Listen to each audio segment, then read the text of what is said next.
3 pauvres triplés se rendent sur la tombe de leur mère, mais un jeune milliardaire apparaît. Elle lui demande « Qu'est-ce que vous faites ici ?» Il répond « C'est la tombe de ma femme. » Ce qu'elle découvre ensuite changera leur vie à tout jamais. Avant de commencer l'histoire, n'oubliez pas de laisser un like et de vous abonner à la chaîne pour voir plus d'histoires comme celle-ci. Le soleil n'était pas encore levé lorsque 3 petites silhouettes se faufilaient dans le couloir étroit de la maison en bois. 3 paires de pieds nus se posaient délicatement sur le plancher qui craquait, en essayant de ne pas réveiller leur grand-mère endormie dans la chambre voisine. « Chut !» murmura Claire, la triplée qui se réveillait toujours la première. Ses yeux vifs balayèrent du regard la cuisine sombre avant de faire signe à ses sœurs de la suivre. Anne et Sophie s'approchèrent sur la pointe des pieds, échangeant des sourires complices. Toutes 3 avaient les mêmes cheveux châtains ondulés et de grands yeux expressifs, mais quiconque les connaissait savait qu'elles étaient aussi différentes que les étoiles dans le ciel nocturne. « Faisons une surprise à grand-mère », dit Sophie, la plus rêveuse des 3, en attrapant un petit tabouret en bois usé pour atteindre le placard. Les filles travaillèrent en silence, avec cette synchronisation que seuls des triplés peuvent avoir. Claire cassa soigneusement les œufs, Anne mélangea la pâte à crêpes et Sophie chercha les fruits que leur grand-mère avait conservés dans le petit garde-manger. La lumière du matin commença à filtrer par les fentes de la fenêtre, illuminant leurs petites mains affairées. Les rayons du soleil finirent par entrer par la fenêtre de la cuisine lorsque grand-mère Margaret apparut dans l'embrasure de la porte, nouant encore sa robe de chambre défraîchie autour de sa taille. « Qu'est-ce qui se passe ici ?» demanda-t-elle, essayant de prendre un air sévère, mais un sourire pointait déjà au coin de ses lèvres. « Surprise !» crièrent les filles à l'unisson. La table était mise avec 3 crêpes de travers, des fruits coupés inégalement et des verres de jus généreusement sucrés. Grand-mère Margaret contempla la scène, un instant, sentit son cœur se serrer. Ces petites filles, si petites et déjà si déterminées à prendre soin d'elles. Ça devrait être l'inverse. C'est elle qui devrait s'occuper d'elles. « Viens, grand-mère » appela Anne, la tirant par la main vers la chaise qu'elles avaient décorée d'un dessin coloré. « C'est ton jour spécial. » Margaret sourit, confuse. « Mon jour spécial ? C'est le jour du courrier ? Et les lettres, c'est spécial, non ?» expliqua Claire, tout naturellement. Le sourire de sa grand-mère vacilla une seconde, mais elle le retrouva vite. Les filles avaient raison. C'était le jour où le facteur livrait l'enveloppe mensuelle qu'Élise envoyait. La même enveloppe que Margaret ouvrait avec des mains tremblantes quand les filles dormaient, qui contenait quelques billets et la même courte note écrite de l'écriture hâtive de sa fille. « Merci beaucoup, mes princesses », dit-elle en s'asseyant à la table improvisée. « C'est la meilleure surprise du monde. » Le quartier où elle vivait était dans la partie la plus modeste de la ville. Les maisons étaient petites et auraient bien eu besoin d'un coup de peinture fraîche, mais tout le monde entretenait son jardin et s'entraidait quand c'était possible. Tout le monde connaissait l'histoire des triplés, ou du moins la version qui circulait parmi les voisins, que leur mère était partie travailler à l'étranger, envoyant de l'argent dès qu'elle le pouvait. Cet après-midi d'automne, les filles jouaient dans le petit jardin devant la maison. Sophie dessinait sur le ciment avec des craies de couleur, tandis qu'Anne et Claire se disputaient les règles d'un tout nouveau jeu qu'elle venait d'inventer. Le facteur tourna au coin de la rue sur sa bicyclette bleue, et les 3 paires d'yeux se tournèrent aussitôt vers lui. L'homme sourit, déjà habitué à un accueil si chaleureux. « Monsieur Mike » appela Claire en courant vers le portail. « Vous avez quelque chose pour nous aujourd'hui ?» Le facteur enleva ses lunettes embuées et fit semblant de fouiller dans sa sacoche. « Voyons voir. J'ai une lettre pour Madame Margaret Green. Serait-ce la même Margaret que je connais ?» Les 3 filles sautèrent de joie. Sophie laissa tomber sa craie, tachant sa robe. Anne frappa dans ses mains et Claire tendit la main pour attraper l'enveloppe. « On va lui apporter, ne vous inquiétez pas. » Le facteur hésita un instant, regardant l'enveloppe avec un timbre étranger.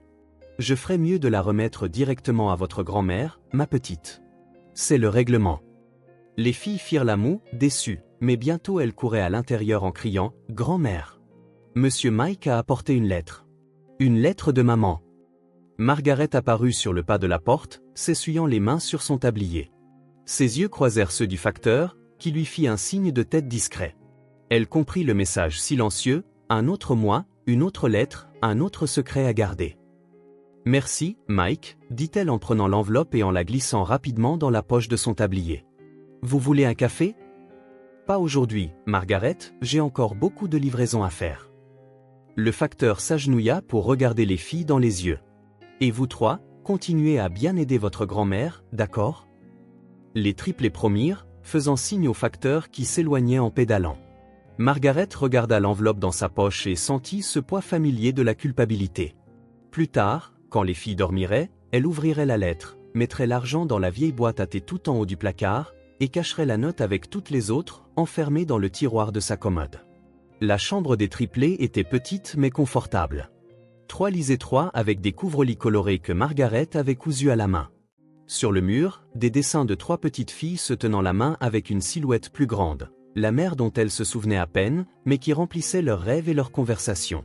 « Raconte-nous encore maman », demanda Sophie pendant que grand-mère lui tressait les cheveux avant le coucher. Margaret soupira. C'était toujours la même question, chaque soir. « Votre mère travaille très loin », commença-t-elle, répétant l'histoire qu'elle avait racontée des centaines de fois. « Dans un endroit où les gens parlent différemment et mangent des choses étranges. »« Comme la quiche aux épinards ?» demanda Anne en faisant la grimace. Sa grand-mère rit, reconnaissante de l'interruption. Encore pire que la quiche aux épinards. Et elle économise de l'argent pour pouvoir un jour revenir et vous emmener voir le monde.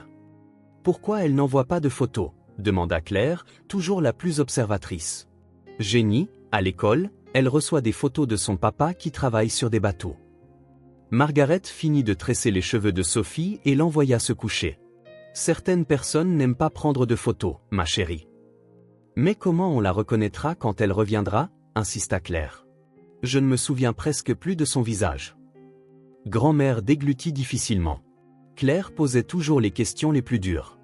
Vous la reconnaîtrez, promit-elle. Une mère et sa fille se reconnaissent toujours, peu importe le temps qui passe. Une fois tout le monde couché, Margaret s'assit sur le vieux fauteuil à bascule entre les lits, comme chaque soir. Elle prit la minuscule boîte à musique sur la table de nuit, le seul cadeau qu'Élise ait jamais laissé à ses filles. « Je peux la remonter ce soir ?» demanda Anne en tendant la main. Grand-mère lui passa la boîte. Anne tourna la petite clé dorée avec précaution, comme si c'était l'objet le plus précieux du monde. Quand la musique commença à jouer, une mélodie douce et mélancolique, les 3 filles fermèrent les yeux, imaginant chacune à sa manière à quoi ressemblait leur mère. La mère qu'elles avaient vue pour la dernière fois quand elles étaient si petites qu'elles pouvaient à peine former des souvenirs. « Tu crois qu'elle pense encore à nous ?» demanda Sophie, sa voix à peine plus qu'un murmure. Margaret sentit son cœur se serrer. « Tous les jours, mon amour. Absolument tous les jours. » Elle resta là, se berçant doucement, jusqu'à ce que les 3 respirent profondément, perdus dans le sommeil. Alors seulement, à pas silencieux, elle alla dans sa chambre, prit la clé qu'elle gardait sur un cordon autour de son cou et ouvrit le tiroir de sa commode. L'enveloppe était dans la poche de son tablier, toujours scellée. Margaret l'ouvrit délicatement, retira les billets, moins que le mois précédent, et la note écrite à la hâte. Astérisque prend bien soin d'elle. J'ai changé de destination et ne peux pas revenir. Astérisque toujours les mêmes mots. Jamais un comment vont-elles, ou dis-leur qu'elles me manquent. Margaret mit l'argent dans la boîte à thé et la note avec toutes les autres. Elle s'assit sur le bord du lit et laissa une seule larme rouler sur sa joue ridée. L'école était à 15 minutes de marche de la maison. Chaque matin, Margaret accompagnait les triplés jusqu'au portail, portant les 3 sacs à dos usés qu'elle avait trouvés dans un vide-grenier. « Soyez sages et apprenez beaucoup », leur disait-elle en embrassant chacune sur le front. « Tu seras là quand on sortira ?» demanda Sophie, qui détestait les adieux. Comme toujours, promit leur grand-mère. Et aujourd'hui, il y aura du flan au caramel pour le dessert. Les filles coururent à l'intérieur, la promesse du flan leur faisant oublier toute tristesse. Margaret les regarda jusqu'à ce qu'elles disparaissent parmi les autres enfants, puis rebroussa chemin vers la maison. Son service de nuit au petit restaurant du coin était terminé, et maintenant elle devait nettoyer la maison, faire les courses et préparer le déjeuner avant de retourner les chercher. Elle leva les yeux vers le ciel couvert. La vie n'était pas facile, mais elle s'en sortait. L'argent qu'Élise envoyait aidait, mais ce n'était pas suffisant. Margaret travaillait en double service au restaurant et faisait des travaux de couture pour quelques familles aisées de la ville. Ses mains étaient toujours fatiguées, ses yeux lourds de sommeil, mais elle ne se plaignait jamais. Les filles méritaient une vie meilleure que celle qu'elles avaient maintenant. Elles méritaient plus que des promesses vides et une absence. Sur le chemin du retour, elle passa devant le petit parc où les triplés aimaient jouer le week-end. Elle s'assit un moment sur l'un des bancs, s'accordant un peu de repos. Elle sortit 3 petits rubans colorés qu'elle avait achetés dans une mercerie. Un bleu pour Claire, un vert pour Anne et un rose pour Sophie. Elle avait économisé des pièces pendant des semaines pour acheter cette petite gâterie. Les filles seraient si heureuses. Margaret sourit en rangeant les rubans. Les gens la regardaient et voyaient juste une vieille femme fatiguée élevant 3 petites filles. Personne ne connaissait le fardeau qu'elle portait, les mensonges qu'elle racontait chaque nuit pour protéger les enfants de la vérité sur la mère qui les avait abandonnés. « Grand-mère, notre maîtresse nous a demandé d'apporter des photos de famille pour un projet », annonça Claire en jetant son sac à dos sur le canapé à leur retour de l'école. Margaret se figea une seconde, la cuillère de flan suspendue en l'air. « Des photos de famille ? On doit faire un arbre généalogique, expliqua Anne. Tout le monde doit apporter des photos. Leur grand-mère servit le flan en silence, réfléchissant rapidement. Elles avaient si peu de photos, et presque aucune avec Élise. On pourra regarder dans la boîte à souvenirs après le dîner, promit-elle. Cet après-midi-là, pendant que les filles jouaient dans le jardin, Margaret monta dans le petit grenier poussiéreux. La boîte à souvenirs était cachée sous des piles de vieux vêtements. Elle l'ouvrit avec précaution, fouillant parmi les quelques photographies qu'elle avait gardées. Elle en trouva une où Élise, encore adolescente, tenait les triplés nouveau-nés à l'hôpital. Son visage était détourné, regardant hors du cadre, comme si elle pensait déjà à partir. Margaret remit cette photo dans la boîte. Ça n'irait pas. Elle en trouva une autre, du 2e anniversaire des filles. Élise était là, mais son visage portait cette même expression distante. Margaret soupira. Peut-être valait-il mieux inventer une excuse, dire qu'elle n'avait pas assez de photos. Au moment où elle allait abandonner, elle trouva une enveloppe au fond de la boîte avec des photos de la remise de diplôme d'Élise. Sur ces photos, sa fille souriait, jeune et pleine d'espoir. Avant de tomber enceinte, avant de se sentir piégée dans une vie qu'elle ne voulait pas.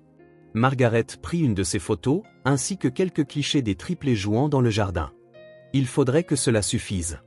Après le dîner, les filles étaient dans le salon, découpant des morceaux de papier coloré pour leur projet d'arbre généalogique. « J'ai trouvé quelques photos qu'on peut utiliser », dit Margaret en montrant celles qu'elle avait sélectionnées. Les 3 se rassemblèrent autour d'elle, examinant les images avec curiosité. « C'est maman ?» demanda Sophie en montrant Élise sur la photo de remise de diplôme. « Oui », confirma grand-mère. « C'est quand elle a fini l'école. »« Elle a l'air heureuse », observa Anne. Margaret hocha la tête, sentant une boule dans sa gorge. Elle était très heureuse ce jour-là. Claire prit la photo et l'étudia de plus près. « Et c'est nous ici ?» Elle montra une photo des 3 dans une petite piscine gonflable dans le jardin. « C'est ça. Vous aviez 3 ans. »« C'est maman qui a pris la photo ?» demanda Sophie, pleine d'espoir. Margaret hésita juste une seconde. « Oui, ma chérie. Elle adorait vous prendre en photo quand vous jouiez. » Les filles sourirent, satisfaites de la réponse.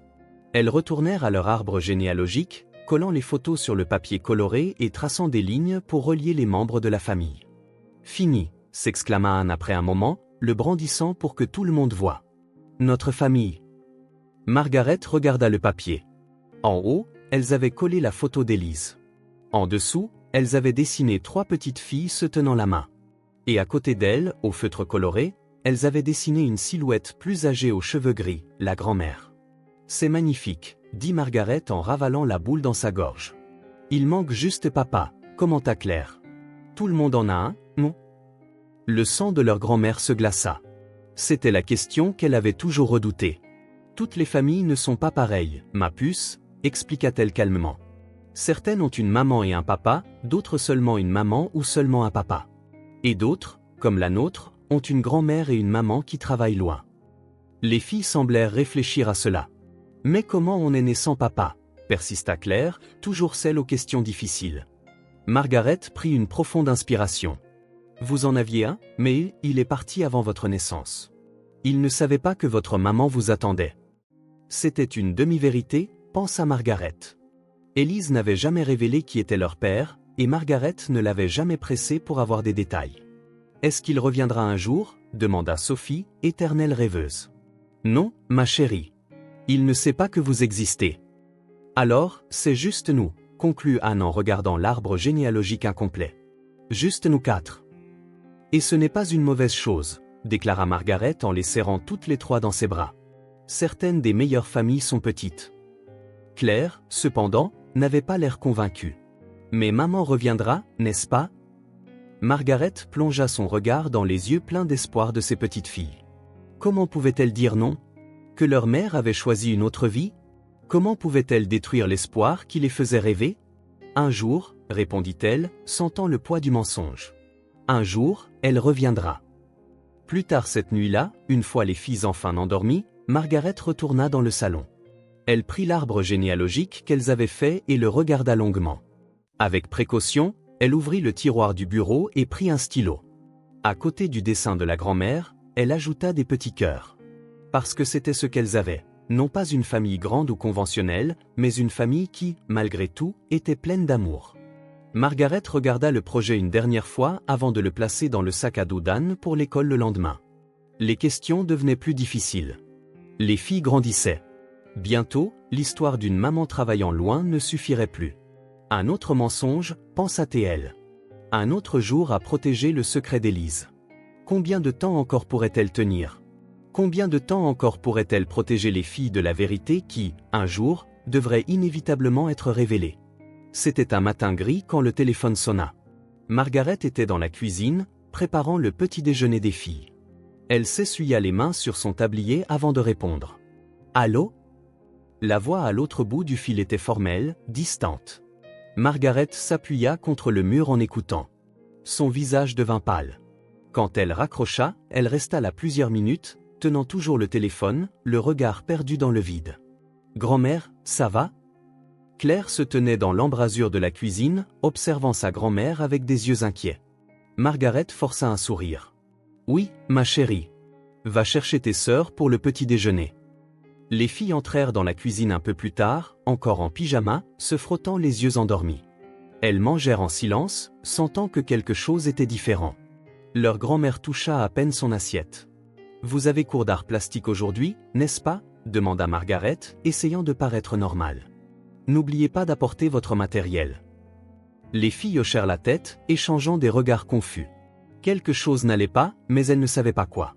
Ce soir-là, après le dîner, Margaret s'assit à table avec une tasse de thé.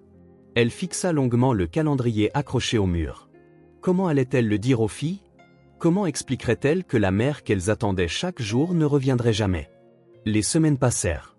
Margaret garda la nouvelle pour elle, tout comme elle gardait les lettres dans le tiroir fermé à clé.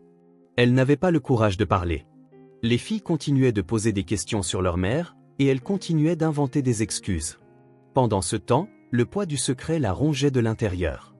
Un après-midi, alors que les triplés regardaient la télévision, Margaret alla dans sa chambre.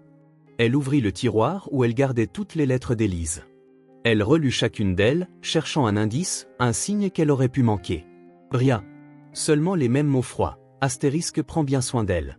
J'ai changé de destination et ne peux pas revenir. Astérisque alors elle réalisa qu'elle ne pouvait plus retarder. Les filles méritaient de savoir la vérité, aussi douloureuse soit-elle.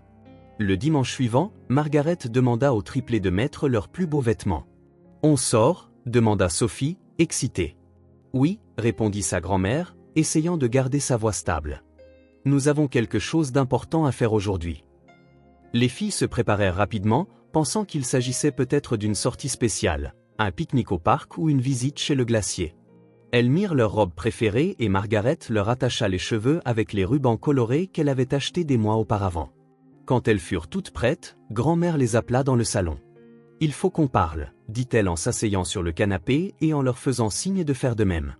Anne, Claire et Sophie s'assirent côte à côte, regardant leur grand-mère avec anticipation.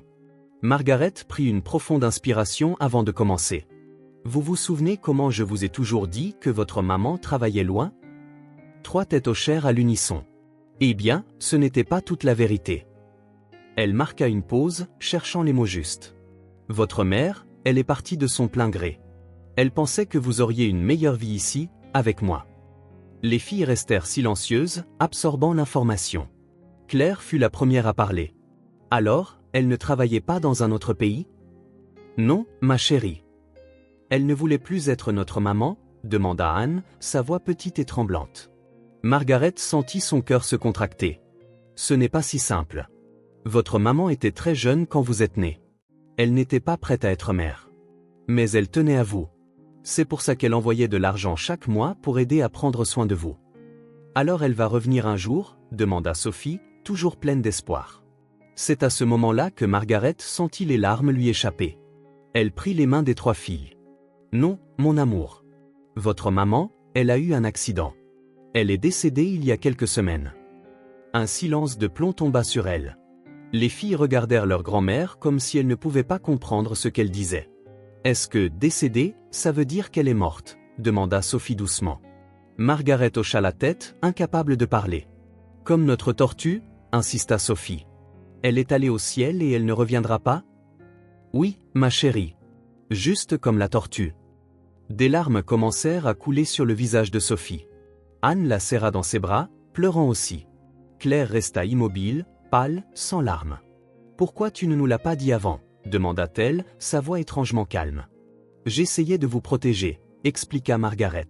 « Je pensais que vous étiez trop jeune pour comprendre.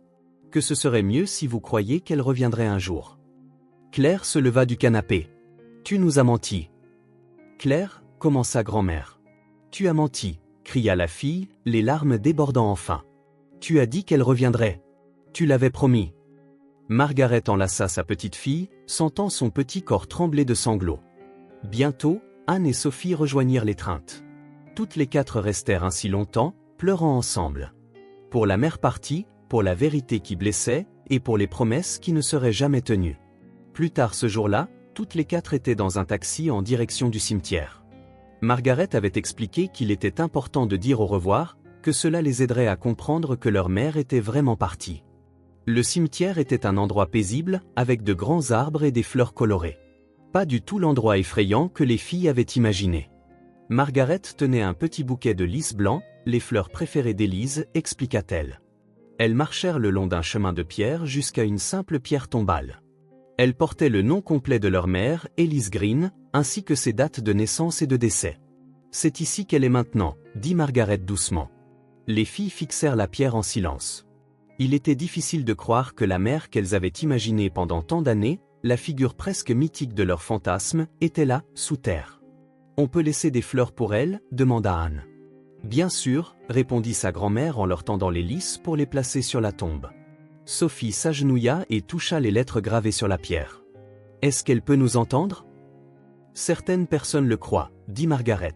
« Salut maman, » murmura Sophie. « C'est Sophie. Tu te souviens de moi ?» Anne s'agenouilla à côté de sa sœur. « Et moi, c'est Anne. Tu nous manques. » Claire resta debout, un peu à l'écart. Elle était toujours en colère. En colère contre sa grand-mère pour avoir menti, en colère contre sa mère pour être partie, en colère contre le monde d'être si injuste. « Tu ne veux pas parler à maman ?» demanda Sophie. Claire secoua la tête. « Elle ne peut pas nous entendre. Elle est morte. » Margaret ne gronda pas Claire. Elle savait que chacune d'elles gérerait sa perte à sa manière. L'important était qu'elles soient là, ensemble, face à la vérité. Elles restèrent au cimetière près d'1 heure. Margaret partagea quelques histoires sur la jeunesse d'Élise, comment elle grimpait aux arbres, comment elle chantait sous la douche, comment elle riait fort quand quelque chose était vraiment drôle. Les filles écoutaient attentivement, essayant de se forger une image plus réelle de la mère qu'elles connaissaient à peine. Avant de partir, Margaret sortit 3 petits anges en porcelaine de son sac. Un pour chaque fille. Pour que vous vous souveniez que, où qu'elle soit, votre maman est toujours un ange qui veille sur vous. Les filles tinrent les anges avec précaution. Même Claire, toujours silencieuse, mit le sien dans la poche de sa robe. Sur le chemin du retour, personne ne parla beaucoup. Mais le silence n'était plus rempli de secrets. C'était un silence d'acceptation. Le début de la guérison. 1 an s'était écoulé depuis ce jour au cimetière. La vie suivait son cours, comme les saisons qui amenaient la pluie et le soleil, le froid et la chaleur. Les triplés grandissaient, leurs visages perdant un peu de cette rondeur enfantine, leurs yeux acquérant une nouvelle compréhension. La maison restait la même, petite, confortable, pleine de dessins sur les murs et de jouets par terre. Margaret travaillait toujours dur, s'occupant de ses petites filles avec tout l'amour dont elle était capable. C'était un samedi après-midi, l'anniversaire de la mort d'Élise. Margaret mentionna qu'elle irait au cimetière le lendemain, dimanche, son jour de congé du restaurant. Les triplés écoutèrent tranquillement, sans commentaire. Après le déjeuner, Margaret se retira pour un repos bien mérité. Elle avait travaillé toute la nuit et tenait à peine les yeux ouverts. « Grand-mère dort », murmura Claire en jetant un coup d'œil par l'entrebâillement de la porte de la chambre. Anne et Sophie se regardèrent. Les 3 s'étaient mises d'accord en secret pour une visite spéciale. « On y va maintenant ?» demanda Sophie. Claire hocha la tête. « Elle prit le sac à dos qu'elle avait préparé plus tôt. À l'intérieur se trouvait un dessin coloré qu'elles avaient fait ensemble. C'était un portrait de la famille, les 3 filles, leur grand-mère, et dans le ciel, parmi les nuages, leur mère en ange. Apportons aussi des fleurs, suggéra Anne en montrant le petit jardin devant. Discrètement, les 3 allèrent au jardin. Elles cueillirent quelques marguerites jaunes. Ce n'était pas grand-chose, mais c'était ce qu'elles avaient. Anne les attacha avec un bout de ruban qu'elle gardait dans sa poche. « Comment on va y aller » demanda Sophie, inquiète. « C'est loin. »« En bus » dit Claire avec assurance. « J'ai vu quel bus grand-mère a pris la dernière fois. » Anne parut incertaine. « Tu es sûre qu'on devrait y aller sans le dire à grand-mère ? Elle va s'inquiéter. » Sophie était d'accord. Claire croisa les bras. « On laissera un mot. En plus, on ira et on reviendra vite. Elle ne remarquera même pas qu'on est parti. » Les 3 se mirent d'accord et laissèrent un mot sur la table de la cuisine. Astérisque, on est parti voir maman. On revient tout de suite. Bisous, Claire, Anne et Sophie astérisque. Le trajet en bus ne fut pas compliqué. Les filles s'assirent ensemble à l'arrière, le dessin et les fleurs sur leurs genoux. Sophie regardait par la fenêtre, anxieuse. Anne lui tenait la main pour la soutenir. Claire restait sérieuse, déterminée. Elles descendirent au bon arrêt et marchèrent jusqu'à l'entrée du cimetière. L'endroit semblait différent sans leur grand-mère. Plus grand, plus silencieux, plus solennel. « Tu te souviens où c'est » demanda Anne. Claire hocha la tête. « Par ici. » Elles suivirent le chemin de pierre, essayant de se souvenir de l'itinéraire. Elles passèrent devant plusieurs pierres tombales, certaines avec des fleurs fraîches, d'autres abandonnées. Finalement, Claire montra du doigt, là. La pierre tombale d'Elise Green était telle qu'elle s'en souvenait, simple, sans ornement. Mais quelque chose était différent. Il y avait quelqu'un d'autre. Un jeune homme en vêtements élégants se tenait devant la tombe, tenant une unique rose blanche. Les filles s'arrêtèrent, ne sachant que faire. Devraient-elles attendre qu'il parte ? Revenir plus tard ? Qui sait, murmura Sophie. Je ne sais pas, répondit Claire. Je ne l'ai jamais vu avant. L'homme semblait perdu dans ses pensées, contemplant la pierre tombale avec une expression mêlée de tristesse et de confusion. Il ne remarqua la présence des filles que lorsqu'elles ne furent plus qu'à quelques pas. Sophie, toujours impulsive, fut la première à parler. « Qu'est-ce que vous faites ici » demanda-t-elle, sa voix résonnant dans le silence du cimetière. L'homme se retourna, surpris. Il parut étonné de voir 3 petites filles identiques le regarder avec curiosité. Un instant, il ne sut quoi dire. « C'est la tombe de ma femme » répondit-il finalement. Les triplés échangèrent des regards confus. « Ce n'est pas possible » dit Claire. « C'est la tombe de notre maman. » L'homme regarda alternativement la pierre tombale et les filles, comme s'il essayait de résoudre une énigme compliquée. « Votre mère » répéta-t-il. « Elise Green était votre mère » ? « Oui » répondirent les 3 à l'unisson. L'homme, Thomas, pâlit. Il s'agenouilla pour être à la hauteur des filles. Ses yeux parcoururent chaque visage, cherchant les traits d'Élise, des signes qu'elle disait la vérité. Et ces traits étaient là, la forme de leurs yeux, leur sourire, même la façon dont elles penchaient la tête quand elles étaient curieuses. C'était indéniable. Elle était ma femme, dit-il, sa voix plus maîtrisée mais toujours légèrement tremblante. Je ne savais pas qu'elle avait des filles. Elle n'a jamais rien dit. Les filles le regardèrent avec un mélange de curiosité et de méfiance. Anne prit la parole, sa voix douce. « Vous connaissiez notre maman » Thomas regarda la fillette, sentant un nœud dans sa gorge. Comment pouvait-il expliquer que oui, il avait connu Élise, ou du moins le pensait-il? Comment dire qu'il avait été marié avec elle pendant 2 ans, partageant une vie, des projets, des rêves, sans jamais savoir qu'elle avait 3 filles quelque part? Oui, je connaissais Élise, dit-il enfin, le regard lointain. Mais je suppose que je ne la connaissais pas vraiment. Ces mots restèrent en suspens. Anne, Sophie et Claire fixaient cet étranger, essayant d'assimiler l'information. S'il était marié à leur mère, cela faisait-il de lui un beau-père? Une sorte de parent? Quelqu'un d'important? Pourquoi elle ne vous a jamais parlé de nous? Demanda Claire, toujours directe. Thomas secoua la tête.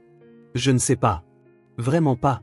Peut-être qu'elle avait honte, suggéra Sophie d'une petite voix. Non, répondit vivement Thomas. Il est impossible d'avoir honte d'enfant aussi spécial que vous. Anne fit un pas en avant, tendant le petit bouquet de marguerites. On a apporté ça pour elle. Vous pouvez les mettre avec votre rose? Thomas prit les fleurs doucement, comme si elles étaient quelque chose de précieux. Bien sûr. Il plaça les marguerites à côté de la rose blanche, au centre de la pierre tombale.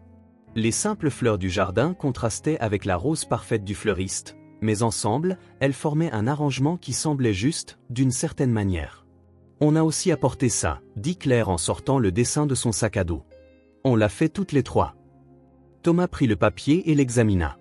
Il montrait 3 filles, une femme plus âgée aux cheveux gris et une figure angélique dans le ciel. Les traits étaient enfantins mais pleins d'émotion. En bas, 3 signatures, Claire, Anne et Sophie. C'est très beau, dit-il en le lui rendant. Je suis sûr qu'elle aurait aimé. Claire plaça le dessin sous les fleurs, le lestant avec une petite pierre pour qu'il ne s'envole pas. Ils restèrent là en silence quelques instants, étrange famille réunie par quelqu'un qui les avait reliés d'une manière qu'ils n'auraient pu imaginer.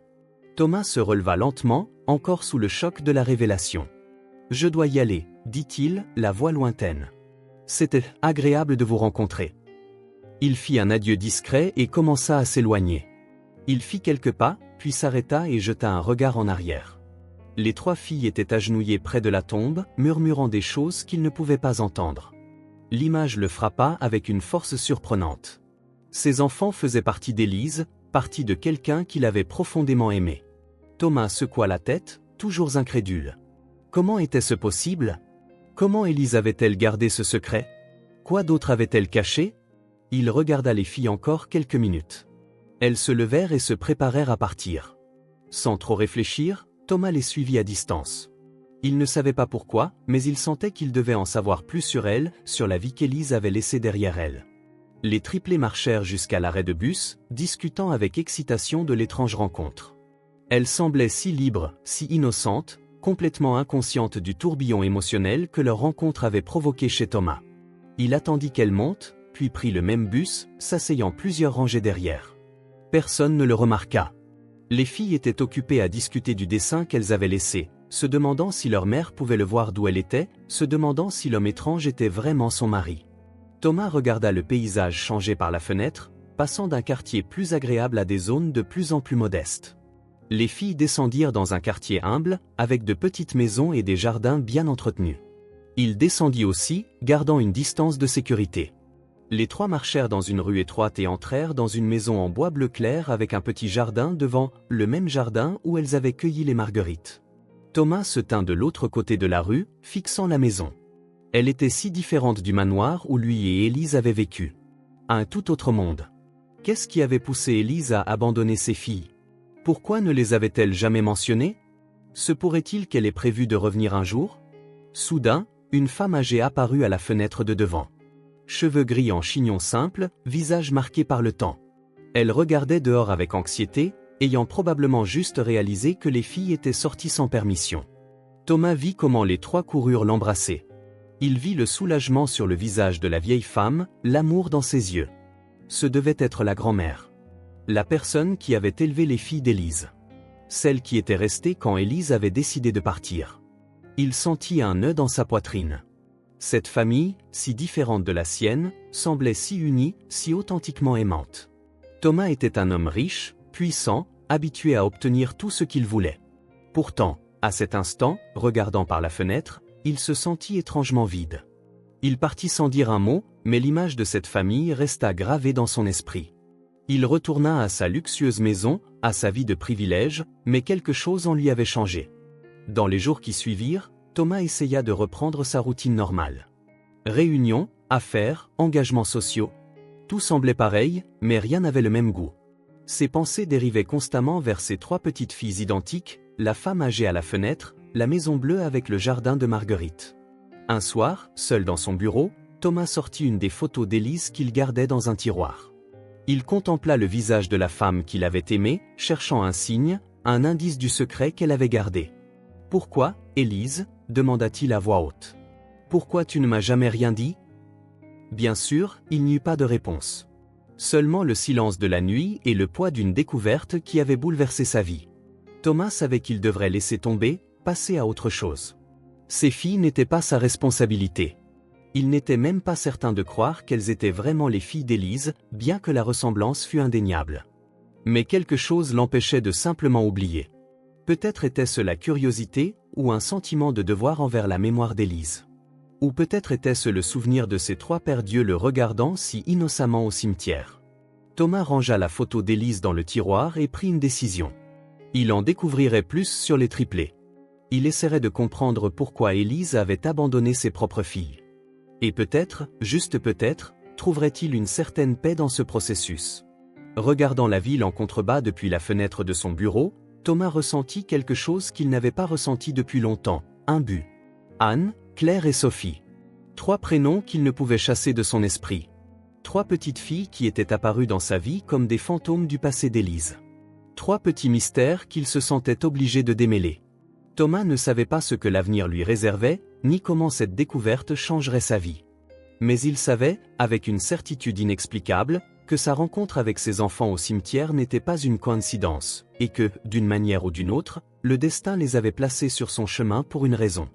La question était, serait-il prêt à découvrir pourquoi ? Thomas entra dans son manoir et jeta ses clés sur la table en marbre du hall d'entrée.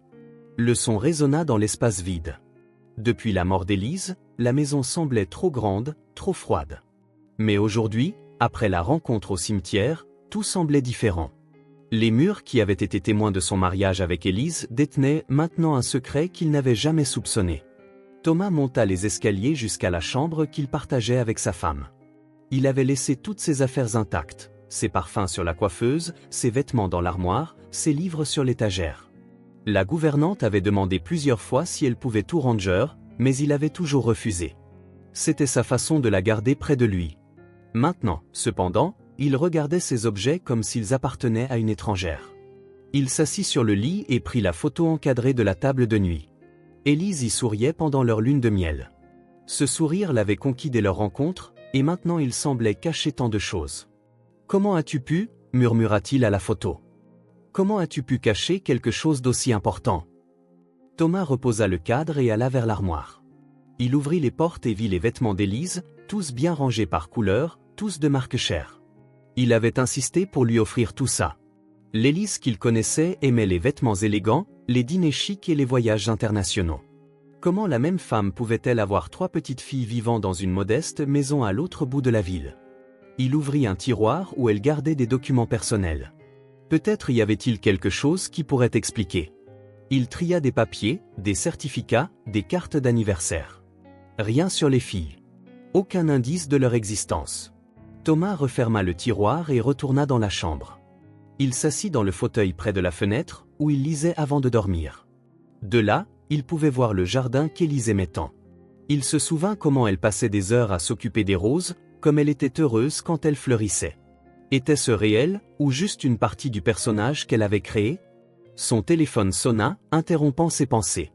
C'était son assistant, lui rappelant la réunion du conseil d'administration le lendemain. Thomas l'assura qu'il serait là et raccrocha.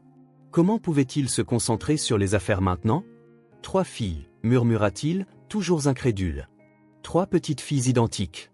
L'image d'elles au cimetière ne le quittait pas.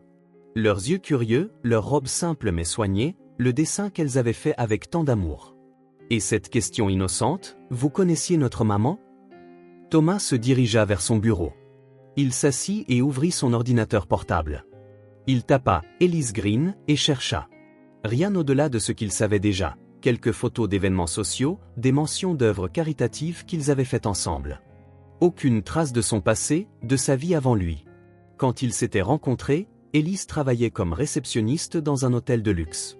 Elle avait dit qu'elle était nouvelle en ville, qu'elle était venue pour prendre un nouveau départ. Il était tombé amoureux de sa beauté calme, de son air mystérieux. Il ne l'avait jamais trop interrogé sur son passé. Peut-être aurait-il dû. Thomas ouvrit une bouteille de whisky et se versa un verre. Le liquide lui brûla la gorge mais ne fit rien pour apaiser la confusion dans son esprit. Il pensa à la grand-mère des filles.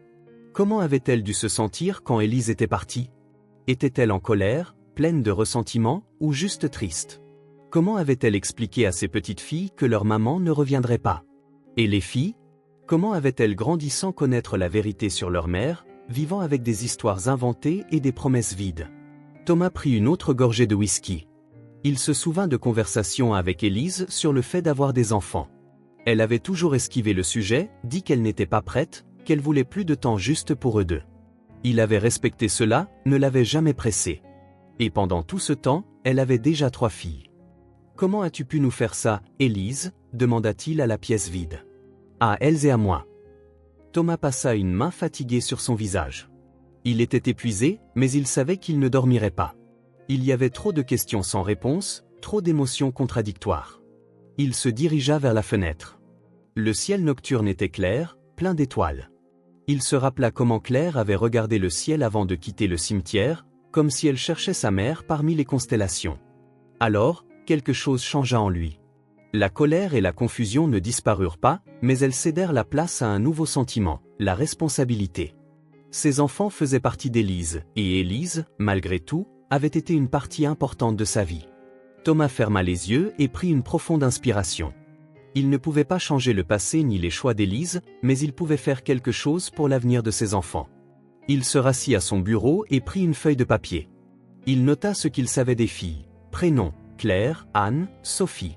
Elles vivaient avec leur grand-mère. Petite maison bleue dans le vieux quartier. Elles étaient intelligentes, bien élevées. Ce n'était pas beaucoup, mais c'était un début. Il devait en savoir plus, mieux comprendre qui elles étaient et ce dont elles avaient besoin. Thomas jeta un coup d'œil à l'horloge.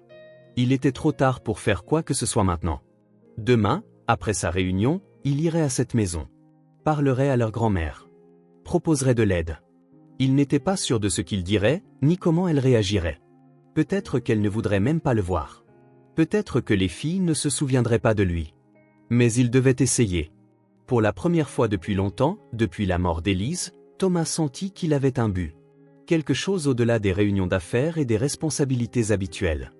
Il ne savait pas ce que l'avenir lui réservait, mais il était certain d'une chose. Cette rencontre au cimetière n'était pas une coïncidence, et il ne pouvait pas simplement ignorer ce qu'il avait découvert. Thomas rangea le papier dans le tiroir de son bureau et éteignit l'ordinateur portable. Demain serait un nouveau jour. Le début d'un nouveau voyage.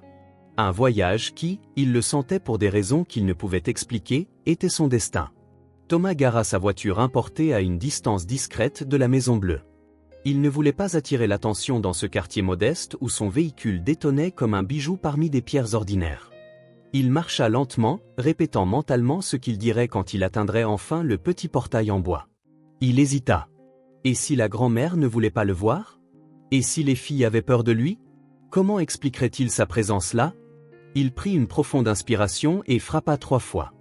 Il entendit des voix d'enfants à l'intérieur et des pas s'approcher. La porte s'ouvrit et la même femme âgée qu'il avait vue par la fenêtre apparut, portant un tablier et un air de surprise. « Bonjour », dit Thomas, essayant de paraître désinvolte. « Je suis Thomas. J'étais marié à Élise. J'aimerais vous parler. » La grand-mère le toisa de haut en bas, ses yeux, malgré son âge, vifs et remplis de suspicion. « Comment nous avez-vous trouvés » demanda-t-elle, sans bouger de l'entrée. « J'ai suivi les filles depuis le cimetière, admit-il, optant pour l'honnêteté. Je suis désolé si cela semble étrange. Mais depuis ce jour, je n'ai pas pu cesser de penser à elle, à vous. » Elle hésita, barrant toujours le passage. Thomas pouvait sentir sa prudence, comme si elle essayait de lire ses intentions. « Grand-mère, c'est qui » Une petite voix venait de l'intérieur de la maison.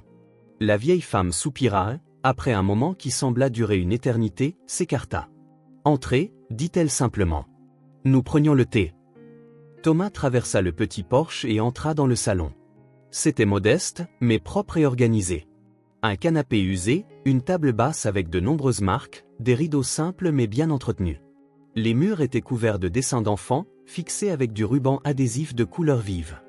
Alors les 3 filles apparurent de la cuisine. En le voyant, leurs yeux s'écarquillèrent de reconnaissance. « C'est l'homme du cimetière » s'exclama Sophie, la plus bavarde des 3. Les filles coururent vers lui, curieuses mais pas effrayées.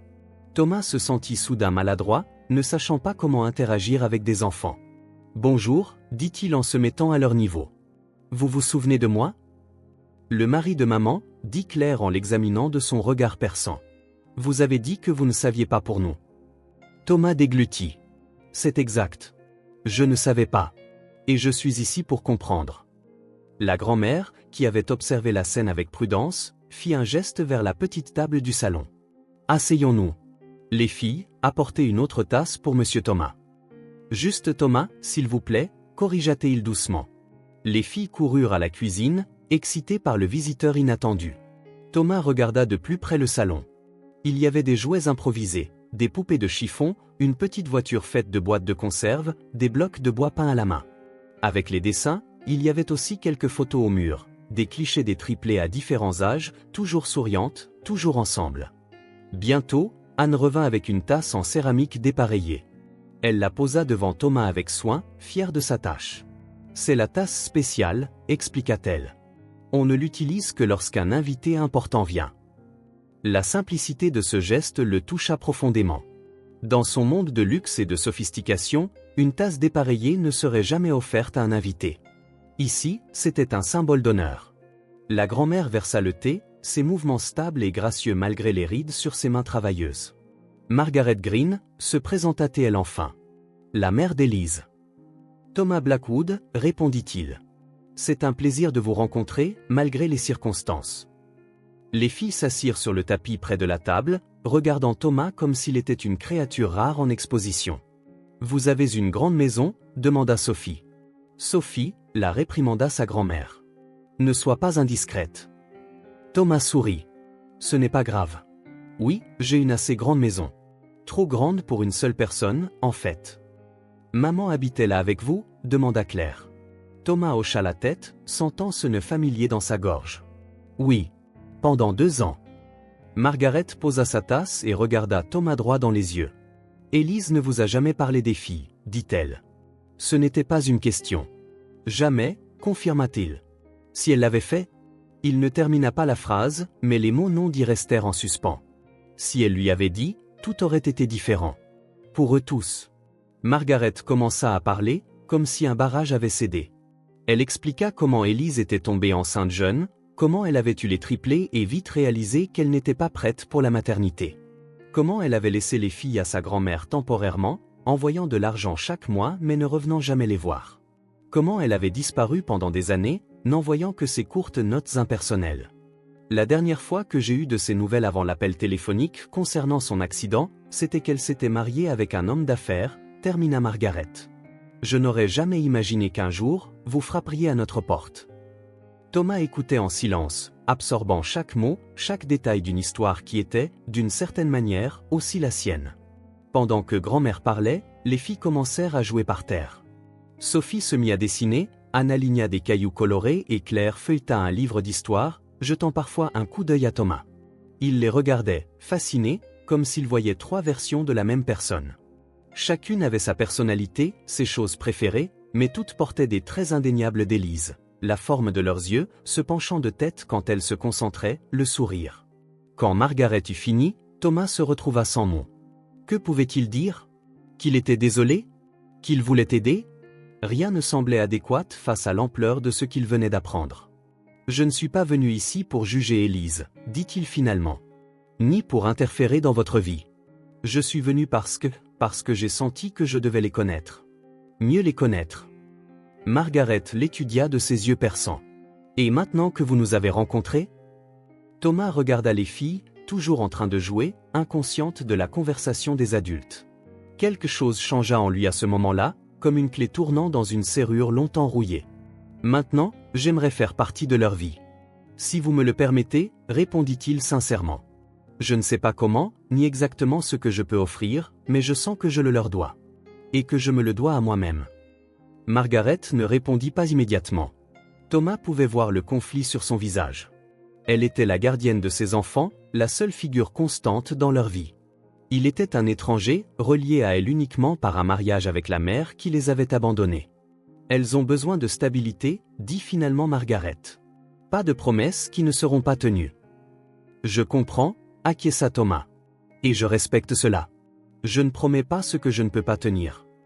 À ce moment-là, Claire s'approcha de la table, tenant son livre d'histoire. « Tu nous lis une histoire ?» demanda-t-elle en tendant le livre à Thomas. « Grand-mère le fait toujours, mais elle est fatiguée aujourd'hui. » Thomas jeta un coup d'œil à Margaret, demandant silencieusement la permission. Elle hocha légèrement la tête. « Bien sûr, dit-il en prenant le livre. Voyons voir, astérisque la princesse et la grenouille astérisque. Je connais cette histoire. » Les 3 filles se rassemblèrent autour de lui alors qu'il commençait à lire. Thomas changea sa voix pour chaque personnage, les faisant rire avec ses coassements de grenouilles exagérés. Margaret regardait, son visage fatigué s'adoucissant. Cette première visite s'étira pendant des heures. Quand Thomas dit enfin au revoir, il promit de revenir le lendemain. Et il le fit. Et le jour d'après. Dans les jours qui suivirent, il devint une présence constante dans la Maison Bleue. Il apportait des cadeaux simples, de nouveaux crayons de couleur, un puzzle, un livre d'histoire. Rien d'extravagant qui pourrait embarrasser Margaret. Il aida à réparer le robinet qui fuyait, l'étagère branlante, la marche cassée sur le porche, de petites tâches qui faisaient une grande différence dans cette humble demeure. Les filles s'attachèrent rapidement à lui. Thomas leur montra comment faire des avions en papier qui volaient vraiment loin, leur apprit à planter des semis de fleurs dans le petit jardin et inventa des jeux de devinettes qui les faisaient rire aux éclats. Un dimanche ensoleillé, il suggéra un pique-nique. Il les emmena dans un parc voisin avec un panier simple qu'il avait préparé lui-même, sandwich, jus de fruits. Margaret vint aussi, toujours aussi vigilante, mais commençant à se détendre en sa présence. Les rires des triplés dans ce parc étaient une musique pour Thomas, habitué au silence oppressant de son manoir. Il se sentait vraiment vivant auprès d'elle. Pendant une partie animée de cache-cache, la discrète Anne le surprit. Quand il la trouva derrière un arbre, elle lui attrapa la main et demanda à voix basse « Tommy, tu peux revenir demain ?» Le surnom, utilisé pour la première fois, fit fondre quelque chose en lui. « Seulement si on joue encore à cache-cache », répondit Thomas en souriant. Sur le chemin du retour, Sophie posa la question qu'elle voulait toute poser. « Pourquoi maman n'est jamais revenue nous voir ?» Le sourire de Thomas disparut. Il jeta un coup d'œil à Margaret, qui marchait un peu devant, puis aux 3 filles qui attendaient une réponse. « Je ne sais pas », admit-il honnêtement. « Parfois, les adultes font des erreurs. Des grosses erreurs. Mais ça ne veut pas dire qu'elle ne vous aimait pas. Est-ce que tu vas nous quitter comme elle ?» demanda Claire sans détour. Thomas s'arrêta de marcher et s'agenouilla à leur niveau. « Non », promit-il fermement. « Je ne vous quitterai pas. Vous ne serez plus jamais seuls. » C'était une promesse importante, peut-être la plus importante qu'il ait jamais faite. Et en regardant ces 3 visages qui ressemblaient à celui d'Élise mais occupaient déjà une place unique dans son cœur, Thomas sut que c'était une promesse qu'il ferait tout pour tenir. Thomas se gara devant son manoir et resta assis dans la voiture quelques minutes. Le silence autour de lui était absolu, si différent de la maison des filles, toujours pleine de rires, de bavardages et du bruit des petits pieds courant dans le couloir. Il avait passé toute la journée avec elle, aidant à planter un petit jardin à l'arrière. Ses mains, si habituées à signer des contrats et à serrer celles d'autres hommes d'affaires, étaient maintenant couvertes de terre. Étrangement, cela le rendait heureux. Il entra dans sa maison, sentant que quelque chose n'allait pas. Pas avec les filles ou Margaret, mais avec lui-même. Que faisait-il? Quel rôle essayait-il d'assumer dans la vie de ses enfants? Il se versa un whisky et se dirigea vers la terrasse. La nuit était claire et les lumières de la ville scintillaient en contrebas. Sa vie avait été parfaite jusqu'à quelques semaines auparavant, du moins le pensait-il. Une carrière réussie, la richesse, le respect. La mort d'Élise avait été un coup dur, mais il avançait, comme il le faisait toujours face aux obstacles de la vie. Puis, la rencontre au cimetière avait tout changé. Thomas prit le téléphone et composa un numéro familier. « Robert ? C'est Thomas. Je sais qu'il est tard, mais j'ai besoin de parler. Je peux passer ?» Robert Henderson était plus que son avocat, c'était un ami de longue date, de 20 ans son aîné, presque un mentor pour les questions allant au-delà des affaires. Si quelqu'un pouvait l'aider à comprendre ce qu'il ressentait, c'était Robert. 30 minutes plus tard, Thomas était assis dans la confortable bibliothèque de Robert. L'avocat écouta attentivement Thomas raconter les événements des dernières semaines. « Alors, si je comprends bien, » dit Robert quand Thomas eut fini, « tu as découvert que ta défunte femme avait 3 filles dont elle ne t'a jamais parlé. Maintenant, tu rends visite à ses enfants régulièrement, tu aides leur grand-mère et tu t'impliques de plus en plus dans leur vie. » « Exactement, » confirma Thomas. « Et je ne suis pas sûr de faire ce qu'il faut. » Robert versa un peu plus de whisky pour eux deux. « Qu'est-ce qui t'inquiète exactement ?» Thomas fixa le liquide ambré dans son verre. « Et si j'essayais juste de combler le vide laissé par Élise? Si j'utilisais ses enfants comme substitut à ce que j'ai perdu ?» Robert réfléchit un instant. « Peut-être y a-t-il une part de vérité là-dedans, » admit-il. « Mais la vie a rarement des motivations purement nobles, Thomas. Nos actions proviennent souvent d'un mélange de raisons. La vraie question, comment te sens-tu quand tu es avec elle ?» Thomas n'eut pas à réfléchir longtemps. « En paix. Il y a un sentiment d'utilité que je n'ai jamais ressenti auparavant. Quand Sophie me montre un dessin, ou qu'Anne me tient la main en promenade, ou que Claire me pose des questions qui me déconcertent. C'est comme si tout prenait enfin un sens. Un petit sourire apparut sur le visage de Robert. Tu sais, Thomas, parfois le cœur trouve ce que l'esprit n'a jamais cherché. Les mots restèrent en suspens un moment. Je ne dis pas qu'il n'y aura pas de complications, continua Robert. Il y a des questions juridiques à considérer. La grand-mère est leur tutrice légale, si je comprends bien. Et ton implication, aussi bien intentionnée soit-elle, doit être claire pour tout le monde. Je ne veux pas leur enlever les filles, expliqua rapidement Thomas. Margaret a fait un travail remarquable pour les élever. Je veux juste faire partie de leur vie. Et comment leur grand-mère ressent-elle cela? Thomas y réfléchit. Au début, elle était méfiante. Maintenant, je pense qu'elle s'habitue à moi. Elle voit que je n'essaie pas de la remplacer, juste d'aider. Robert hocha la tête, pensif. Alors, que comptes-tu faire à long terme? Y as-tu pensé? La question prit Thomas au dépourvu. Le long terme? Il n'y avait pas pensé si loin. Il vivait semaine après semaine, visite après visite. Je ne suis pas sûr, admit. Mais je sais que je veux continuer à faire partie de leur vie. Robert sourit à nouveau. Alors, peut-être que c'est ce que tu devrais faire. Reste impliqué. Le reste viendra avec le temps. Thomas sentit un poids se lever de ses épaules. Ses doutes n'avaient pas complètement disparu, mais le chemin à suivre semblait un peu plus clair maintenant.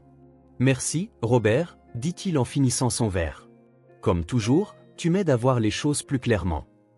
C'est à ça que servent les vieux amis, répondit Robert en lui tapotant l'épaule. Vas-y doucement, mais suis ton cœur. Le lendemain matin, Thomas prit une décision. S'il voulait continuer à faire partie de la vie des triplés, il devait faire plus que simplement rendre visite et apporter de petits cadeaux. Il devait vraiment contribuer à leur bien-être.